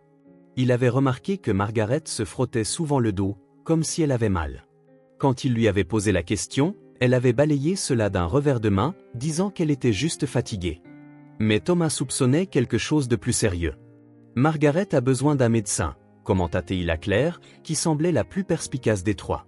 Grand-mère n'aime pas les médecins, répondit la fille. Elle dit qu'ils coûtent cher et posent trop de questions. Thomas passa quelques appels et réussit à obtenir un rendez-vous avec le docteur Phillips, le meilleur orthopédiste de la ville, par coïncidence, un vieil ami d'université. Quand il en parla à Margaret, elle refusa catégoriquement. « J'apprécie l'attention, dit-elle fermement. Mais je vais bien et nous n'avons pas besoin de charité. » Ce n'est pas de la charité, insista Thomas. C'est de l'amitié. En plus, Phil me doit quelques faveurs, il ne facturera presque rien pour la consultation. Ce n'était pas vrai, bien sûr, il paierait le montant total, mais Margaret n'avait pas besoin de le savoir. Après beaucoup d'insistance, et avec les supplications des triplés, « S'il te plaît grand-mère, va chez le docteur », Margaret finit par accepter. Le diagnostic fut pire que ce que Thomas avait imaginé. Des problèmes vertébraux nécessitant une kinésithérapie régulière et peut-être une intervention chirurgicale mineure plus tard. Sans traitement, la douleur ne ferait qu'augmenter. Thomas couvrit tous les frais, malgré les protestations de Margaret. Mais elle vit les visages inquiets de ses petites filles et finit par accepter son aide, bien qu'à contre-cœur. Ce fut le début de changements plus profonds dans la vie de cette famille. Thomas réalisa qu'il y avait beaucoup d'autres façons d'aider sans blesser la fierté de Margaret. Il remarqua que les cahiers des filles étaient usés, certaines pages manquaient. Lors de sa visite suivante, il apporta à chacune de nouvelles fournitures scolaires. Sophie adora les feutres colorés, Anne fut ravie des crayons de dessin, et Claire ne cessa de jouer avec sa nouvelle calculatrice. Au détour d'une conversation, Margaret mentionna que l'école publique qu'elle fréquentait avait des difficultés. Classe surchargée, enseignants démotivés, installation médiocre. Elles sont intelligentes, dit fièrement Margaret. Elles pourraient aller tellement plus loin avec de meilleures opportunités. Thomas passa quelques appels supplémentaires. Il connaissait le directeur de l'Académie Sainte-Marie, l'une des meilleures écoles privées de la région. Il organisa 3 places pour le semestre suivant, avec des bourses partielles. Il couvrirait le reste, bien sûr. Quand il en parla à Margaret, il s'attendait à de la résistance. Au lieu de cela, il vit des larmes dans ses yeux. « Vous n'avez aucune idée de ce que cela signifie, dit-elle. J'ai toujours rêvé de leur donner une éducation de qualité. Élise a eu les meilleures écoles, vous savez. J'ai fait 3 boulots pour les payer. Je voulais la même chose pour les filles, mais seul, je n'aurais jamais pu. » Thomas sentit un nœud dans sa gorge. Elle mérite toutes les opportunités, Margaret. La maison aussi commença à changer. Thomas savait qu'il devait être subtil. Il ne voulait pas offenser Margaret en faisant de grandes rénovations.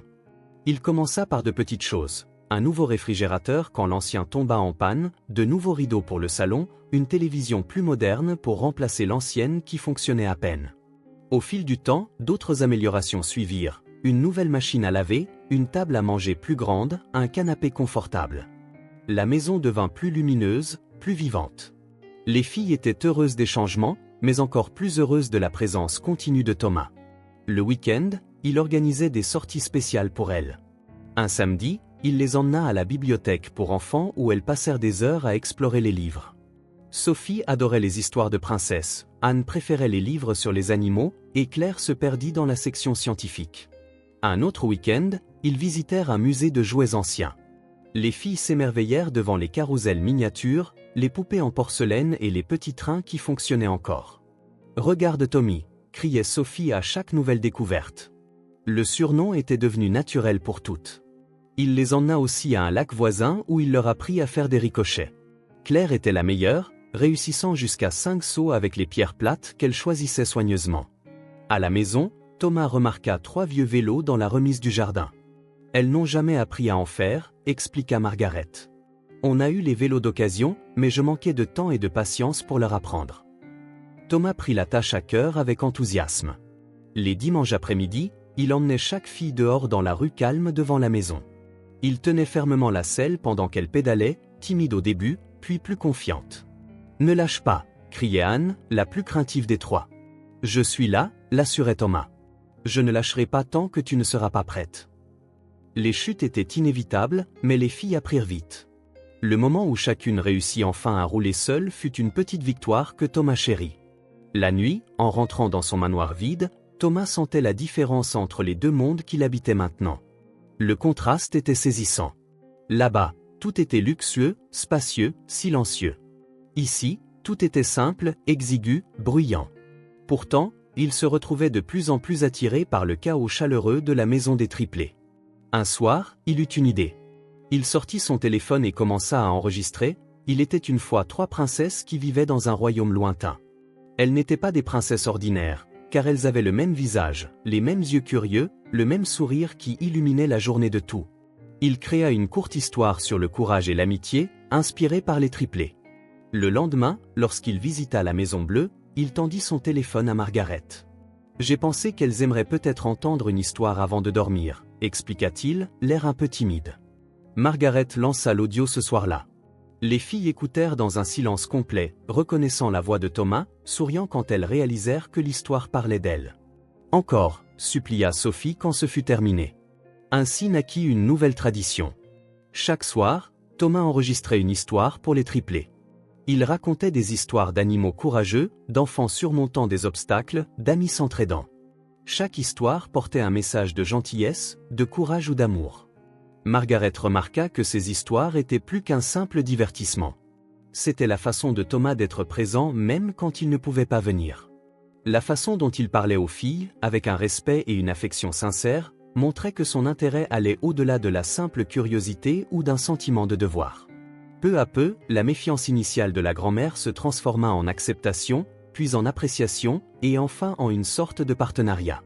Margaret ne voyait plus Thomas seulement comme l'homme qui avait épousé sa fille, mais comme quelqu'un qui se souciait vraiment de ses petites filles. Un signe de ce changement vint un dimanche pluvieux où Thomas arriva trempé pour sa visite habituelle. Margaret l'accueillit avec une serviette et une tasse de chocolat chaud. « Merci », dit-il, surpris par le geste. Margaret sourit faiblement. « C'est le moins que je puisse faire pour quelqu'un de la famille. » Ces mots le prirent au dépourvu. La famille ? C'était ainsi qu'elle le voyait maintenant ? Les filles coururent dans la pièce, aussi excitées que jamais par son arrivée. « Tommy, Tommy, tu as apporté le jeu que tu avais promis ?» demanda Sophie en sautillant autour de lui. « Sophie, laisse-le se sécher d'abord », la gronda doucement Margaret. Anne s'approcha timidement et lui prit la main. « On a fait des biscuits pour toi. » Claire, toujours plus réservée, sourit simplement de l'autre côté de la pièce. Mais c'était un sourire plein de confiance et de sécurité. Le sourire de quelqu'un qui n'avait plus peur d'être abandonné. À cet instant, Thomas réalisa que les filles ne le voyaient pas comme un visiteur, un bienfaiteur, ou même l'ancien mari de leur mère. Elles le voyaient comme quelqu'un qui avait promis de rester, et qui tenait cette promesse. Les doutes qu'il avait autrefois assaillis n'avaient pas complètement disparu. Parfois, il se réveillait au milieu de la nuit, remettant en question ses motivations et craignant de ne pas être à la hauteur de ses nouvelles responsabilités. Mais alors il se souvenait des mots de Robert, astérisque parfois le cœur trouve ce que l'esprit n'a jamais cherché astérisque. Et il savait qu'il était sur la bonne voie. La vie de Thomas Blackwood, l'homme d'affaires prospère, incluait désormais des promenades à vélo, des histoires du soir et 3 sourires identiques qui illuminaient ses journées. Ce n'était pas la vie qu'il avait prévue, mais c'était la vie que son cœur avait trouvée. Et cela suffisait. C'était un samedi pluvieux, le genre de temps fait pour rester à l'intérieur. Thomas arriva tôt, apportant du chocolat chaud et des biscuits pour un goûter spécial. Les gouttes de pluie frappaient les fenêtres de la Maison Bleue, créant une douce mélodie qui se mêlait au rire des triplés dans le salon. Elles regardaient des dessins animés, blottis sous les couvertures colorées que Thomas leur avait achetées le mois précédent. « On dirait qu'on va devoir annuler notre sortie au parc », remarqua Thomas en scrutant le ciel gris par la fenêtre de la cuisine. Margaret hocha la tête en disposant des tasses sur un plateau. Ces pluies de printemps arrivent sans prévenir. Mais les filles n'ont pas l'air de s'en soucier. En effet, Claire, Anne et Sophie étaient parfaitement contentes de rester à la maison, à l'abri de l'orage, sachant que Thomas passerait la journée avec elles, pluie ou beau temps. Après leur goûter, Margaret décida d'utiliser ce temps pour commencer à nettoyer la petite remise au fond du jardin. C'était une tâche qu'elle repoussait depuis des mois. « Je peux aider ?» proposa Thomas. Margaret hésita. Il y a beaucoup de vieilles choses là-dedans. Poussière, toile d'araignée, humidité. Ce n'est pas un travail pour des vêtements aussi beaux que les vôtres. Thomas sourit et retroussa ses manches. Je survivrai. Et puis, je suis plus fort que vous pour déplacer les cartons les plus lourds. La remise était un espace exigu et faiblement éclairé, avec une seule ampoule faible suspendue au plafond. Des cartons étaient empilés presque jusqu'en haut, certains si vieux que les bords s'effritaient.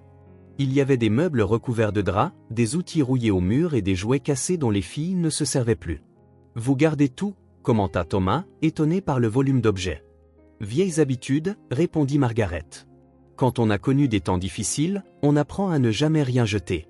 Ça pourrait servir un jour. » Ils travaillèrent en silence pendant un moment, Margaret triant ce qui pouvait être donné ou jeté, Thomas déplaçant les cartons les plus lourds au centre de la pièce. L'odeur de moisi du passé emplissait l'air. Puis, un carton d'une étagère haute glissa alors que Thomas essayait de l'attraper. Il heurta le sol avec un bruit sourd, renversant son contenu sur les planches poussiéreuses. Thomas s'agenouilla pour ramasser les objets éparpillés et s'arrêta net. C'étaient de vieux carnets. Certains avec des couvertures en simili-cuir usé, d'autres de simples cahiers d'écoliers. Tous semblaient bien utilisés, les coins cornés, tachés par le temps. L'un était tombé ouvert, révélant une page écrite à l'encre bleue. Thomas reconnut immédiatement l'écriture. C'était la même qu'il avait vue sur les courtes lettres qu'Élise envoyait avec l'argent. Un nœud se forma dans sa gorge. « Ce sont les siens », dit-il en regardant Margaret. La vieille femme s'approcha lentement, comme si elle voyait un fantôme. Elle s'agenouilla avec raideur à côté de Thomas, ramassant l'un des carnets. Ses doigts tremblaient légèrement. « Je n'ai jamais eu le courage de les lire », admit-elle en passant la main sur la couverture usée. Quand Élise est partie, elle a laissé beaucoup de choses derrière elle. Je n'ai pas pu me résoudre à tout jeter. Alors j'ai tout rangé ici. Loin des yeux, mais pas loin du cœur, termina Thomas. Il tenait toujours le carnet ouvert. C'étaient des mots écrits il y a longtemps, par une femme qu'ils avaient tous deux aimée, chacun à sa manière, chacun dans ses illusions. Pensez-vous que nous devrions ? La question resta en suspens. Margaret fixa le carnet un long moment, puis hocha la tête.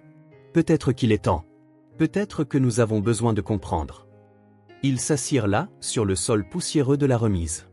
La pluie s'intensifiait, tambourinant sur le toit, les isolant dans une bulle de son qui semblait étrangement appropriée. Thomas commença à lire, silencieusement. Les premières entrées dataient de la grossesse d'Élise. L'écriture était plus ronde alors, plus soignée, comme si chaque mot avait été mesuré. Les entrées parlaient de joie, d'excitation pour l'arrivée des bébés, mais aussi de peur. Une peur qui grandissait à chaque nouvelle ligne. Astérisque 3 bébés. Le docteur l'a confirmé aujourd'hui. 3 petits cœurs qui battent en moi. Comment vais-je m'occuper de 3 bébés toute seule ? Maman dit qu'elle aidera, mais c'est tellement lui demander. Elle travaille déjà trop. J'ai l'impression que ma vie s'est terminée avant d'avoir vraiment commencé. Je devrais être à l'université maintenant, pas attendre des triplés d'un homme qui n'est même pas resté pour le savoir. Thomas tourna la page, se sentant comme un intrus dans les pensées les plus intimes de sa défunte femme. Mais quelque chose le poussait à continuer. Elles sont nées aujourd'hui. Si petites, si parfaites. 3 versions miniatures de moi. Claire, Anne et Sophie.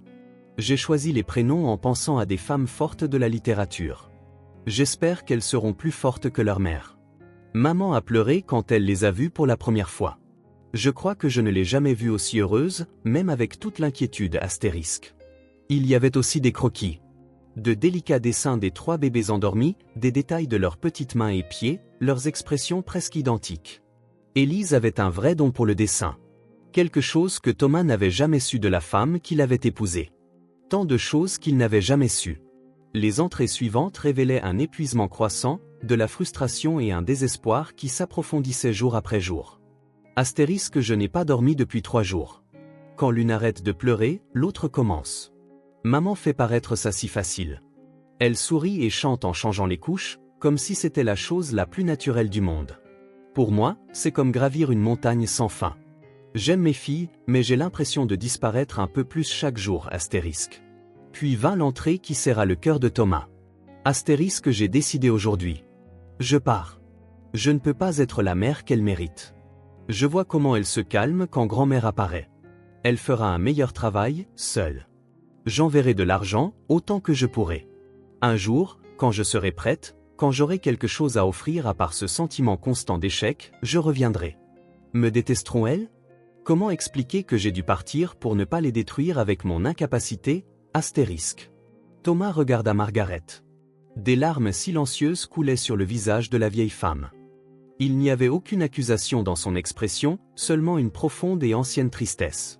Vous saviez ? Demanda-t-il doucement. Je soupçonnais, répondit-elle. Élise a toujours été intense pour tout. Quand elle aimait complètement. Quand elle souffrait, c'était comme si le monde s'effondrait. J'ai vu dans ses yeux qu'elle se noyait. J'ai essayé d'aider, mais peut-être que j'ai seulement empiré les choses en faisant paraître tout si facile, ce qui pour elle était impossible. Thomas feuilleta à nouveau les pages. Dans les années suivantes, Élise écrivait moins souvent, mais elle mentionnait toujours ses filles. C'est leur anniversaire aujourd'hui. 3 ans. Maman a envoyé des photos. Elles sont si grandes maintenant. Si différentes de ce dont je me souviens. Sophie semble la plus joyeuse. Anne à mes yeux, cet air rêveur. Claire à mon entêtement, dit maman. J'ai acheté 3 robes assorties de couleurs différentes, mais je n'ai pas eu le courage de les envoyer. Qu'est-ce que j'écrirais sur la carte ? Désolé de ne pas être là, mais voici des robes. Je les ai mises dans une boîte, avec tous les autres cadeaux que j'achète mais n'envoie jamais. Il y avait des fragments de lettres jamais envoyées. Des explications, des excuses, des promesses. Toutes interrompues à mi-chemin, comme si Élise ne trouvait pas les mots justes ou perdait simplement courage. Chère fille, il y a tant de choses que je veux dire, mais comment vous faire comprendre que je suis partie parce que je vous aimais, pas parce que... Maman, je sais que tu dois me détester pour ce que j'ai fait, mais tu dois savoir que... Claire, Anne, Sophie, un jour j'espère avoir le courage de vous regarder dans les yeux et de dire que pas un seul jour ne s'est écoulé sans que je... Puis vint la dernière entrée, écrite quelques mois seulement avant sa mort. J'ai rencontré quelqu'un. Thomas. Il est gentil, intelligent, réussi. Il me traite comme si j'avais de l'importance, de la valeur. Il ne connaît pas mon passé, ce que j'ai laissé derrière moi. Parfois, je pense à lui parler. Des filles. Les mots arrivent à mes lèvres, mais alors je me fige. Et s'il me méprisait ? Comment expliquer que j'ai abandonné 3 filles ? Et s'il voulait les rencontrer ? Comment expliquer pourquoi je ne suis jamais retourné ? C'est plus facile de garder ces 2 mondes séparés. Mon passé là-bas, mon présent ici. Mais la culpabilité ne part jamais. Jamais. Elle est dans mes veines, dans mon sang. Je respire la culpabilité chaque jour. C'est peut-être ma punition. Thomas referma le carnet, sentant le poids des mots d'Élise. Des mots jamais prononcés, des sentiments jamais partagés, des secrets qu'elle avait emportés dans sa tombe. À côté de lui, Margaret essuya ses larmes d'une main tremblante. Ses épaules, toujours si droites, semblait maintenant courbée sous le poids de ces révélations. Elle s'en voulait, dit la vieille femme, la voix brisée. Chaque jour. Mais n'a jamais trouvé le courage de revenir. Ou de dire la vérité. À aucun d'entre nous, ajouta Thomas. Ils restèrent assis là longtemps, entourés par les silences d'Élise, qui résonnaient maintenant plus fort que jamais. La pluie tombait toujours dehors, lavant le monde, tandis qu'à l'intérieur de cette remise exiguë, quelque chose avait changé entre eux. Un secret gardé pendant des années était enfin révélé, apportant de la douleur, mais peut-être aussi le début de la compréhension. L'auditorium de l'Académie Sainte-Marie était bondé ce soir-là. Parents et proches remplissaient chaque siège, appareils photo et téléphone prêts à capturer le moment spécial. C'était la soirée du spectacle de fin d'année, et les élèves de CE2 montaient une pièce sur la protection de la nature. Thomas arriva en retard. Une réunion de dernière minute avec des investisseurs étrangers s'était prolongée, et il avait dû dépasser les limitations de vitesse pour arriver à temps. Il se gara maladroitement et se précipita à l'intérieur, tenant 3 petits bouquets de fleurs. « Bonsoir monsieur, puis-je voir votre billet ?» demanda l'ouvreuse. Thomas tapota ses poches, paniqué. Il avait oublié son invitation dans la précipitation. « Je suis Thomas Blackwood. Je suis ici pour le spectacle des Triplets Green. Claire, Anne et Sophie. » L'ouvreuse vérifia sa liste et hocha la tête. « Ah oui, Madame Green nous a dit que vous viendriez. Vous pouvez entrer, mais vous devrez rester au fond. Le spectacle a déjà commencé. » Thomas se glissa dans l'auditorium sombre. Sur scène, un groupe d'enfants déguisés en arbres chantait l'importance des forêts. Il se hissa sur la pointe des pieds, essayant de repérer les filles parmi les petits acteurs. Il ne voyait Margaret nulle part. Après le chant des arbres, le décor changea pour un océan bleu avec des poissons colorés et des créatures marines. C'est alors que Thomas les vit. Toutes les 3, portant des costumes assortis d'étoiles de mer scintillantes, entrèrent sur scène main dans la main. Sophie menait la marche, son visage illuminé par un sourire radieux.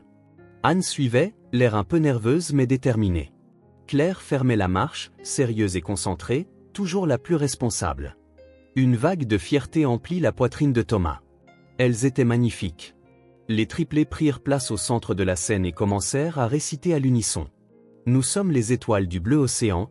Nous brillons dans l'eau tout autour de vous, si grand. Nous avons besoin de mer propre pour survivre. S'il vous plaît, arrêtez les déchets, gardez nos océans en vie. » Le public applaudit, et Thomas applaudit plus fort que quiconque. Quand les filles eurent fini leur texte, elles scrutèrent avidement l'auditoire sombre. Thomas pouvait voir leurs petits yeux chercher des visages familiers dans la foule. Il décida de tenter sa chance. Il s'avança vers une section plus éclairée de l'allée. Sophie le repéra la première. Son visage s'illumina comme un phare. Elle donna un coup de coude à Anne, qui donna un coup de coude à Claire. En quelques secondes, toutes les 3 le fixaient droit dans les yeux, souriant assez fort pour éclairer tout le théâtre. Le reste du spectacle se déroula sans accroc. Les étoiles de mer furent remplacées par des dauphins, des requins et des baleines, chaque groupe délivrant son propre message sur la protection des océans.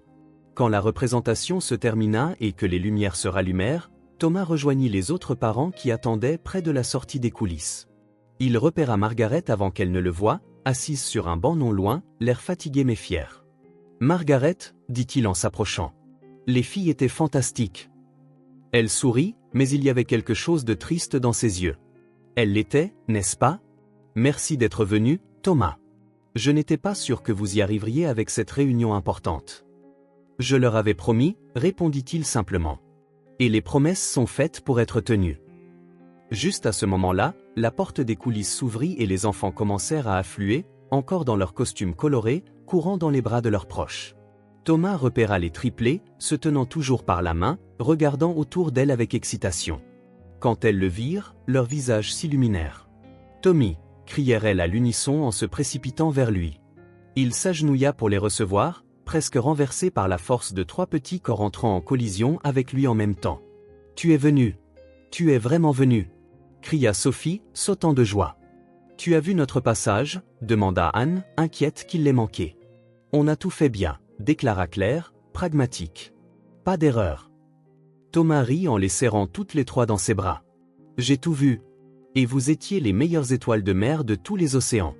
Et j'ai apporté un cadeau à chacune. » Il tendit à chacune un petit bouquet de fleurs, des marguerites jaunes pour Sophie, des violettes pour Anne et des lys blancs pour Claire.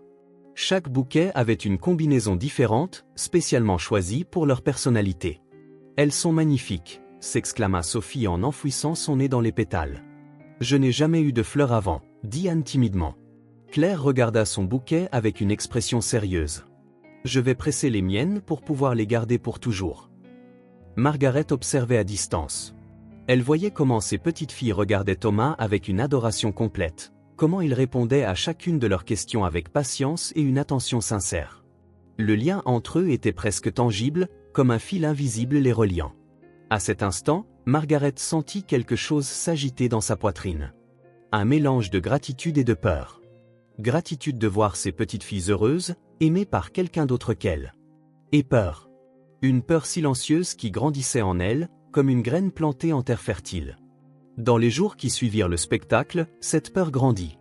Margaret remarqua à quelle fréquence les filles parlaient de Thomas, comment elles comptaient les jours jusqu'à sa prochaine visite, comment elles gardaient des histoires spéciales à partager avec lui. « Tommy a dit qu'il nous emmènera voir les baleines à l'aquarium », mentionna Sophie pendant le dîner. « Et il a promis de me montrer un livre sur les étoiles », ajouta Claire. « Il a réparé ma poupée », dit Anne en montrant le jouet dont Thomas avait habilement recollé le bras. Margaret souriait et hochait la tête, mais à l'intérieur, le doute la rongeait. Et si un jour Thomas décidait qu'il voulait que les filles vivent avec lui? Après tout, il avait des ressources qu'elle n'aurait jamais. Il pouvait offrir aux triplés une vie de confort et d'opportunité. Ou pire, et si un jour les filles elles-mêmes décidaient qu'elles préféraient vivre avec lui? Une grande maison, des voyages, des cadeaux? Comment sa simple maison pouvait-elle rivaliser? Un soir, après le départ de Thomas après le dîner, Margaret resta seule dans le salon. Les filles étaient déjà au lit, dormant du sommeil insouciant de l'enfance. Elle sortit une vieille photo du tiroir de la table d'appoint, Élise adolescente, tenant les triplés nouveau-nés. « Je ne peux pas les perdre aussi », murmura-t-elle à la photo, une larme solitaire roulant sur sa joue ridée. « Je t'ai déjà perdu. Elles sont tout ce qui me reste. » Dans les jours qui suivirent, Margaret essaya de cacher ses inquiétudes, mais Thomas la connaissait trop bien maintenant. Il remarqua qu'elle était plus réservée, que parfois elle se taisait, l'observant interagir avec les filles avec une expression indéchiffrable.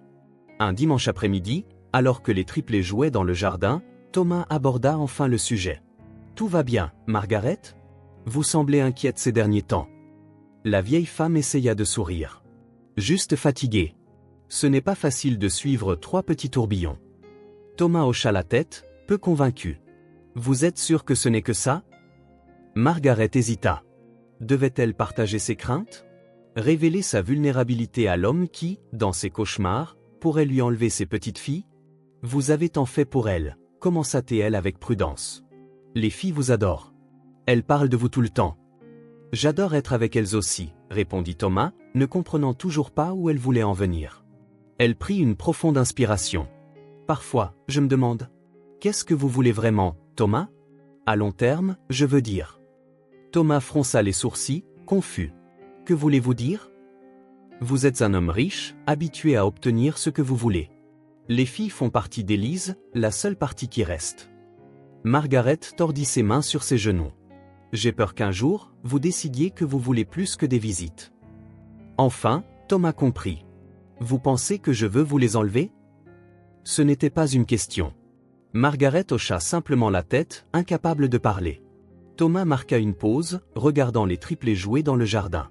Sophie essayait d'attraper des papillons, Anne dessinait à la craie et Claire lisait un livre sous un arbre. Margaret, dit-il doucement mais fermement. Je ne suis pas venu ici pour remplacer qui que ce soit. Ni vous, ni la mémoire d'Élise. Je ne veux rien vous enlever. Je veux juste être là. Elles vous ont, vous. Elles vous auront toujours. Je veux seulement être quelqu'un sur qui elles peuvent compter. Il hésita, puis continua. Je sais que ça doit être difficile. Je suis un étranger qui est apparu de nulle part, lié à elle seulement par un mariage avec quelqu'un qui est parti. Je comprends votre méfiance. Mais j'ai besoin que vous sachiez que je respecte ce que vous avez fait et continuez de faire pour ces filles. Vous avez élevé 3 enfants merveilleuses, seules, avec des moyens limités. Cela demande une force particulière. Margaret sentit des larmes se former dans ses yeux. Je ne suis pas là pour juger qui que ce soit, poursuivit Thomas. Ni Élise pour ses choix, ni vous pour les vôtres. Je suis là parce que, d'une manière ou d'une autre, ces 3 petites filles sont devenues importantes pour moi. Et je veux aider, Comme je peux, aussi longtemps qu'on me le permettra. Les mots pénétrèrent profondément. Margaret regarda Thomas, le regarda vraiment, et pour la première fois depuis qu'il était entré dans leur vie, elle ne vit pas un homme riche ou l'ex-mari de sa fille, mais simplement un homme essayant de faire ce qui est juste, offrant de l'amour là où il y avait de la place pour le recevoir. « Merci », dit-elle simplement. Thomas sourit. « Nous sommes une équipe maintenant, n'est-ce pas? Vous et moi. Prenons soin d'elle ensemble, chacun à notre manière. » Margaret hocha la tête. Pour la première fois depuis l'arrivée de Thomas, elle sourit d'un soulagement sincère. Un poids qu'elle n'avait même pas réalisé qu'elle portait sembla se lever de ses épaules. Juste à ce moment-là, Sophie accourut du jardin, tenant quelque chose dans ses mains jointes. « Grand-mère. Tommy. Regardez ce que j'ai trouvé. C'est une coccinelle avec des points différents. » Thomas et Margaret se penchèrent pour voir le minuscule insecte, tandis que Sophie expliquait avec excitation sa découverte, bientôt rejointe par Anne et Claire. Les deux adultes échangèrent un regard par-dessus les têtes des filles. Plus aucun mot n'était nécessaire. Il y avait une nouvelle compréhension entre eux, une confiance naissante. Leur lien n'impliquait plus seulement Thomas et les triplés, mais aussi Margaret, formant une famille plus forte et inattendue que ce qu'aucun d'eux n'avait jamais anticipé. Les doutes n'avaient pas disparu, rarement disparaissent-ils en un instant, mais il y avait maintenant de la place pour que la confiance grandisse et que la peur s'estompe. Plus important encore, il y avait de l'amour au cœur de tout cela, pour trois petites filles qui méritaient tout le bonheur que la vie pouvait offrir. L'automne avait teinté les feuilles de rouge et d'or lorsque Claire surprit Thomas avec une demande inattendue. Ils étaient assis à la table de la cuisine après le dîner.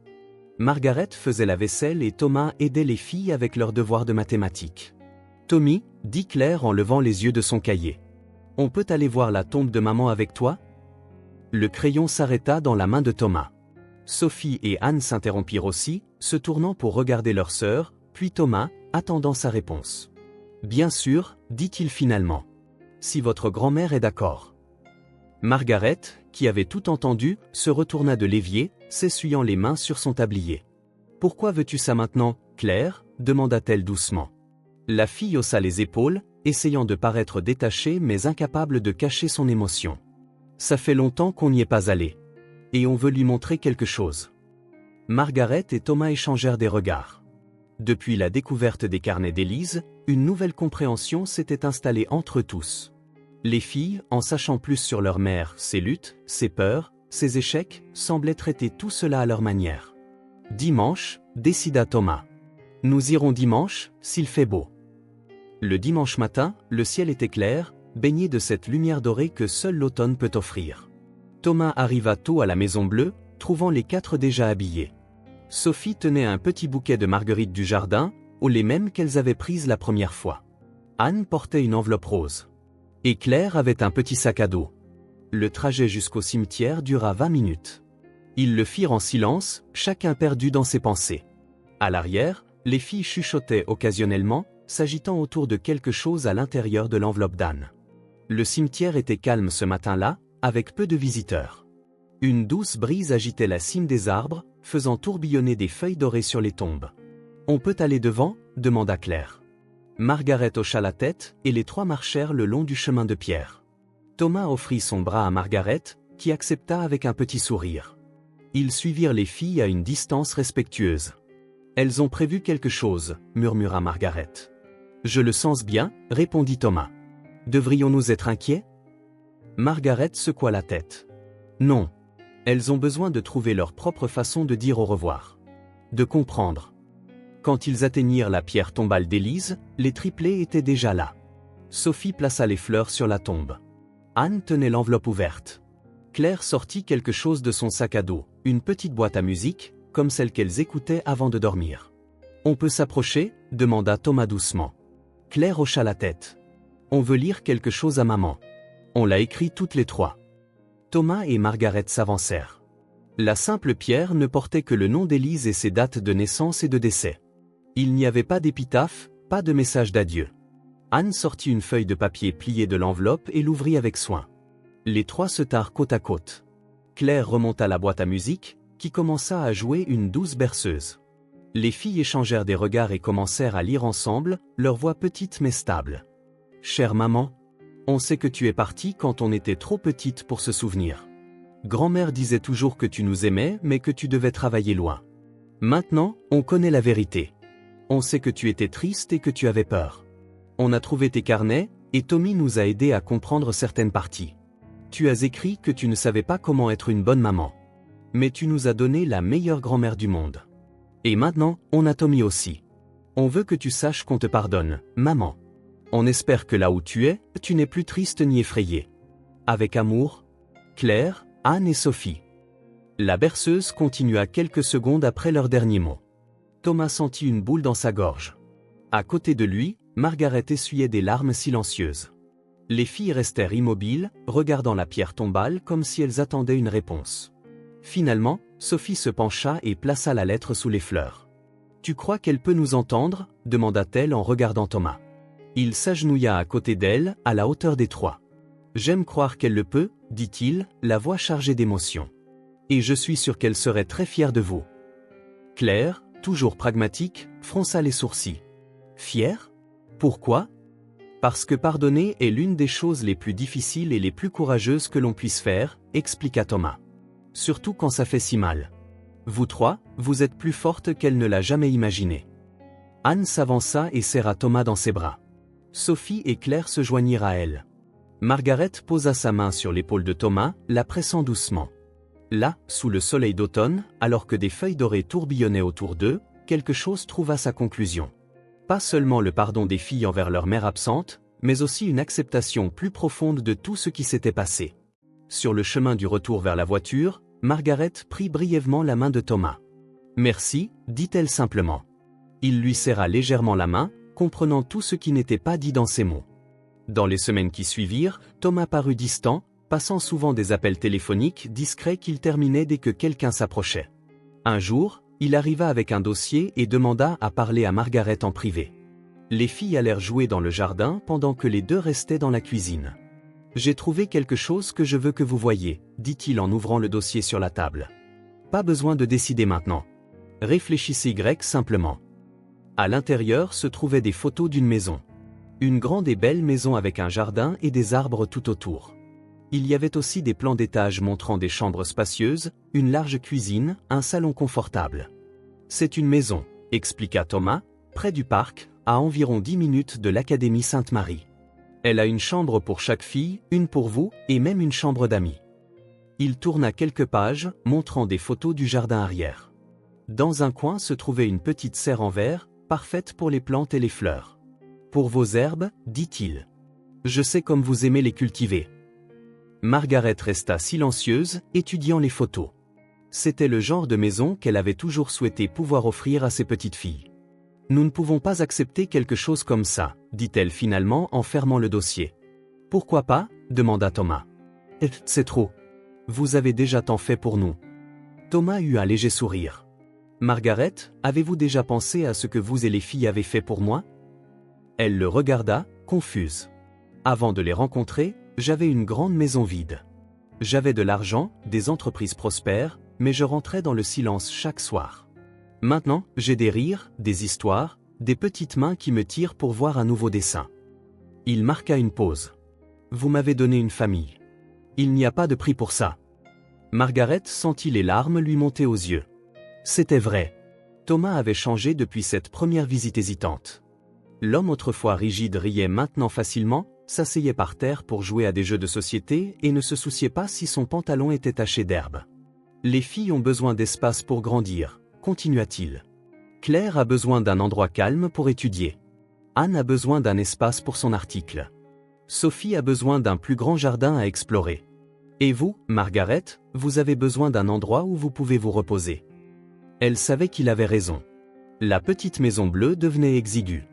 Les filles partageaient une minuscule chambre, leurs livres et jouets éparpillés partout où il y avait de la place. « Je peux y réfléchir » demanda doucement Margaret.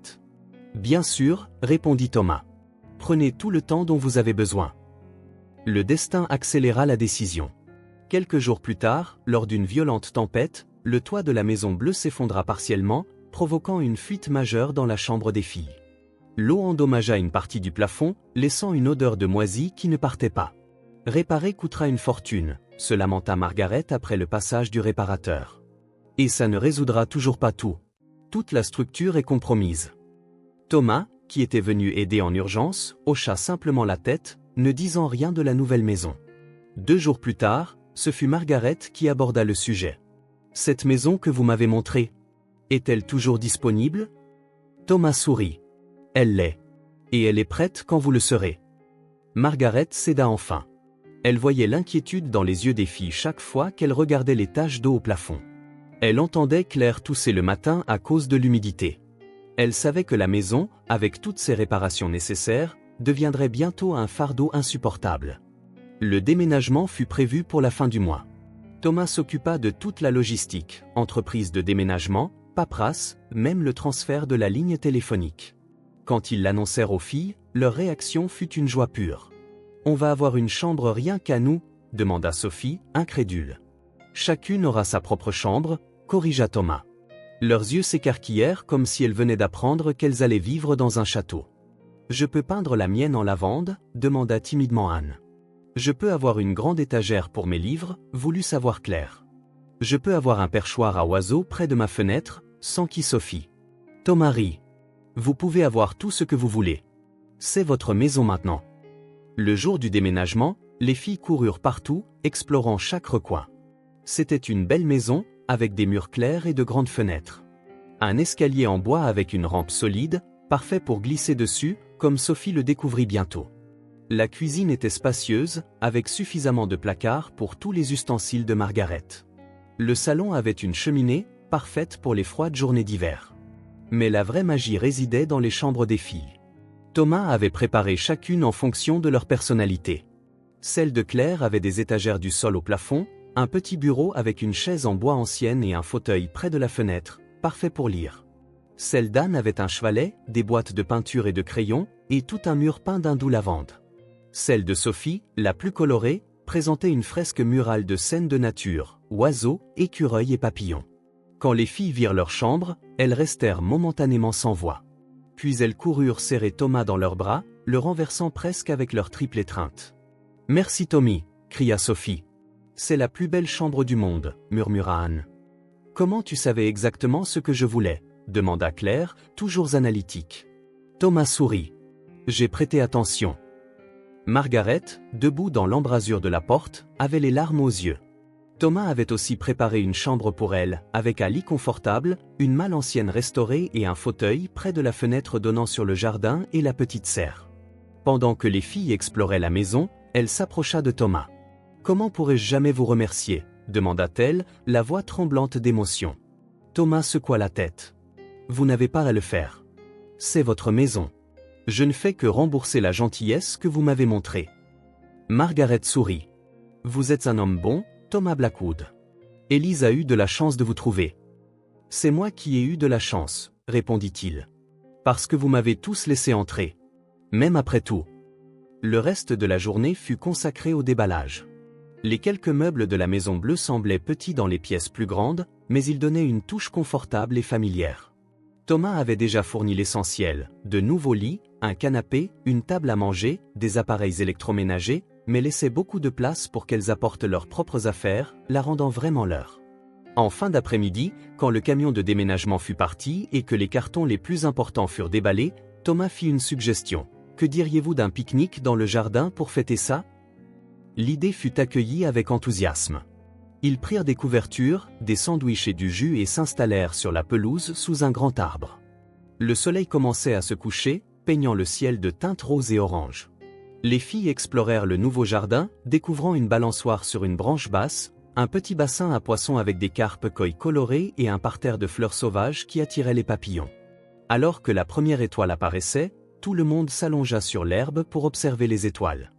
Thomas montra des constellations, partageant des histoires sur chacune. Les filles écoutaient, fascinées, posant des questions et inventant leurs propres explications. Margaret, allongée entre Thomas et ses petites filles, contempla le ciel avec un sentiment de paix qu'elle n'avait pas ressenti depuis longtemps. La vie avait pris tant de tournants depuis qu'elle avait tenu ses 3 nouveau-nés pour la première fois.